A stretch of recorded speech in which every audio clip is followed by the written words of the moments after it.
You're listening to Puma Podcast. Hi, I'm Franco Luna, Puma Podcast. You're listening to Teka Teka News. In this episode, Nagkasakit kaming lahat sa pamilya, ubo, sipon, sakit ng ulo at katawan. Yung lalaki kong anak, ubo, sipon at lagnat. Nagpatingin kami sa doktor na pamilya. Yung clinic hours ni doktora ay 2 to 5 p.m. Pero nung nagpalista kami sa secretary ng 1:30 p.m., nasa ika 24, 25, 26 na kami. Maraming pasyente ang katagal naming nag-intay. Natignan na kami ni doktora around 8:30 p.m. natapos ng 9 p.m. Sabi nga ni doktora, maraming nagkakasakit sa baga ngayong mga panahon. Parang doble yung kanyang mga pasyente at yung iba for admission. we talk about the smog that blanketed Metro Manila in September and the dirty air we breathe. What are its effects on our health?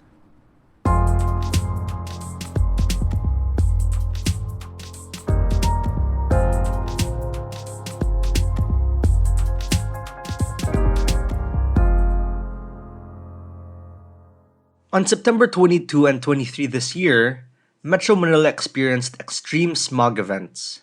It prompted class suspensions, and on social media, many reported getting sick with COVID-like symptoms.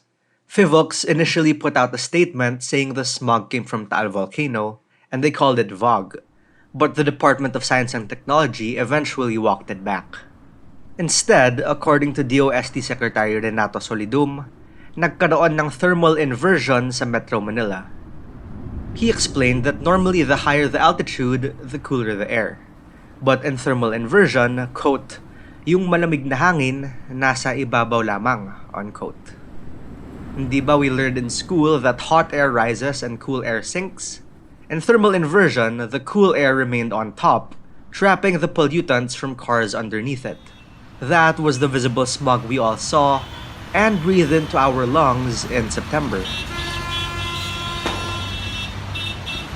Now, air pollution is a major problem in many cities around the world, and cars are one of the biggest contributors.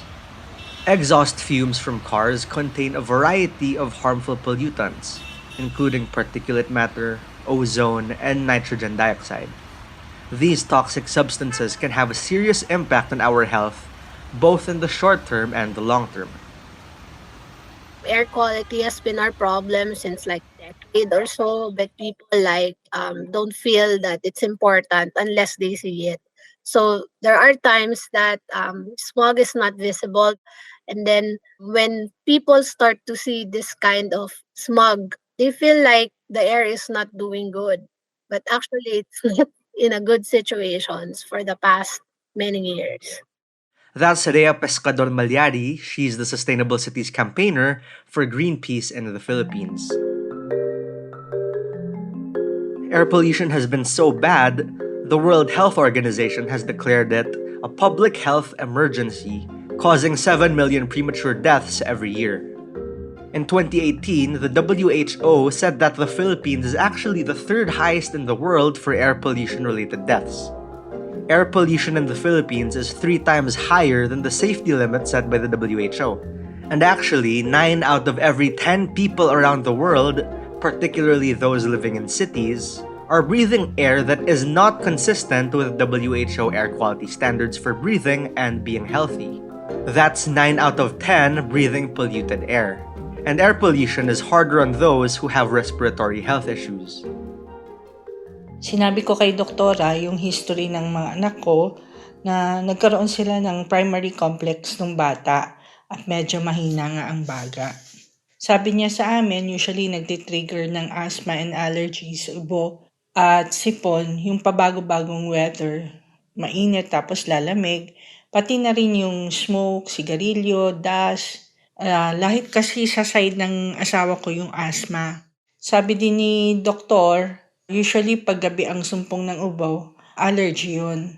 Kaso nung naghanap kami sa butika ng Nebules, nagkakaubusan daw. Yung iba walang stocks dahil nga sa dami ng may sakit na ubo at sipon. Yan si Jennifer Cabanting, mother of 3. Her family is among those who suffer the consequences of air pollution. We, pulmonologists, are aware na talagang napakalasin ng pollution sa atin. At yan naman si Dr. Teresita De Castro, isang pulmonologist sa Philippine Heart Center. It's more in Manila. Why? Kasi mas maraming cars dito din na mas matraffic din dito, di ba? Then you are staying in one area matagal kasi natatraffic, no? So the pedestrians are affected. Yung mga tao on the pedestrians are more affected. They are more affected because they are just there and they can inhale different kinds of pollution, like those taking tricycles or bicycles. Yun, mas mararami silang mai-inhale kaysa doon yung nakasakay sa kotse. If you are working somewhere from here to Manila and then you're riding a jeepney, then you are exposed.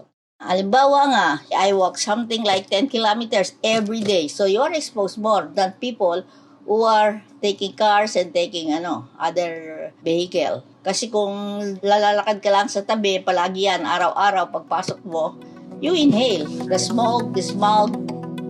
Dr. Teresita puts it bluntly. Breathing in smog over the long term puts you at greater risk of developing a variety of chronic health conditions. That includes heart disease, stroke, and lung cancer. Air pollution can also damage our immune system and make us more susceptible to infections.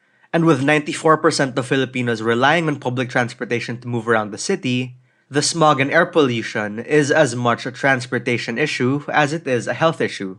Because the pedestrian, the commuter, and the cyclist will have to guard against its effects. Yung chronic lung disease pwedeng manifestations are coughing, number 2, shortness of breath, easy fatigability, madali kang mapagod kung akyat ka sa hagdanan So these are symptoms which can also be present in other conditions like lung disease, asthma or any. But even just by exposure or daily exposure can cause that. We're taking a breather. When we return, where do we go from here?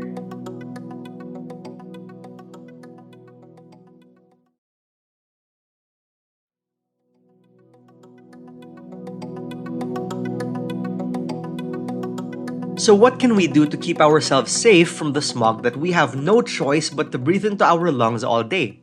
Jennifer's doctor says they should keep health habits.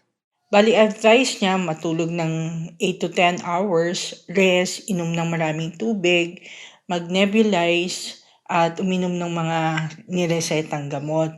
And Dr. Tess of the Philippine Heart Center says we should strengthen our resistensya. So it is in your immune system na what we are doing now as pulmonologists, we always advise this flu vaccine, pneumonia vaccine, even at an early age, even the pediatrician. So even then, I would advise these vaccinations, regular vaccinations, not COVID, but pneumonia, influenza, and of course, adding yung drugs that improve your immune system. Yung vitamin C with zinc.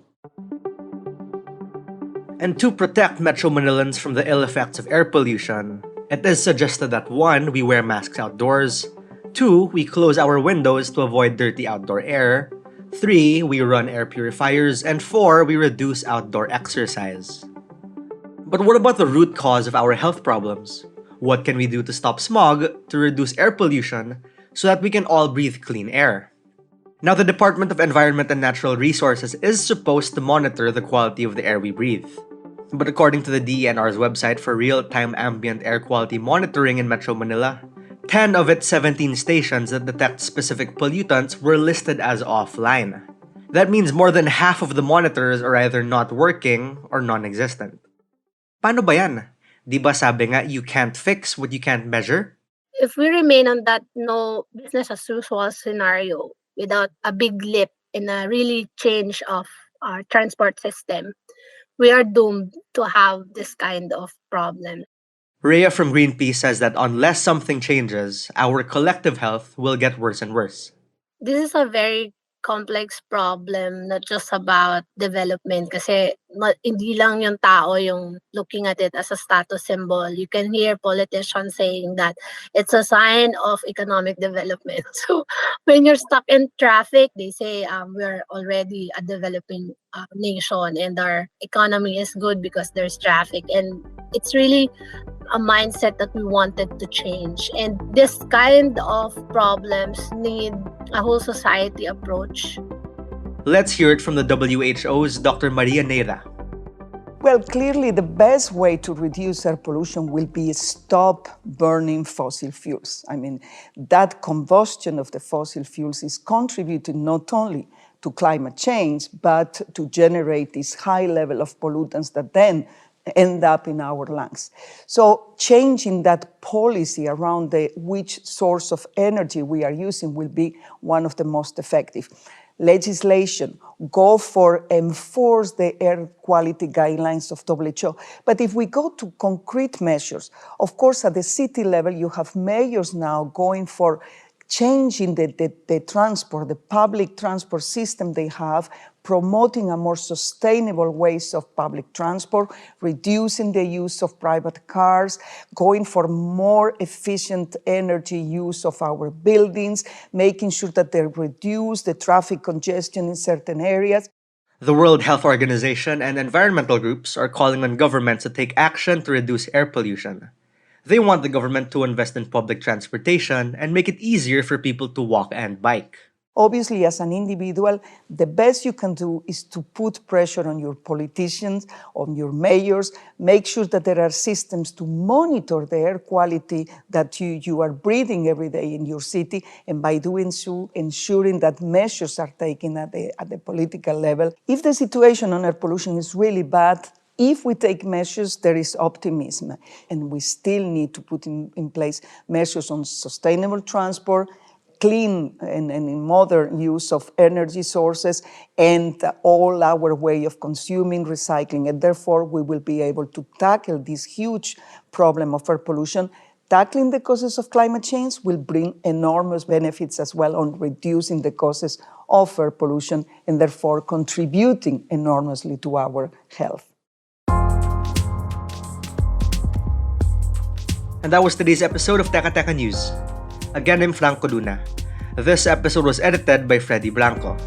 Our Teka Teka News executive producer is Jill Caro, and our senior editor is Veronica Uy. If you found this episode useful, share it with a friend. Help Teka Teka News reach more people and keep the show going. Thanks for listening.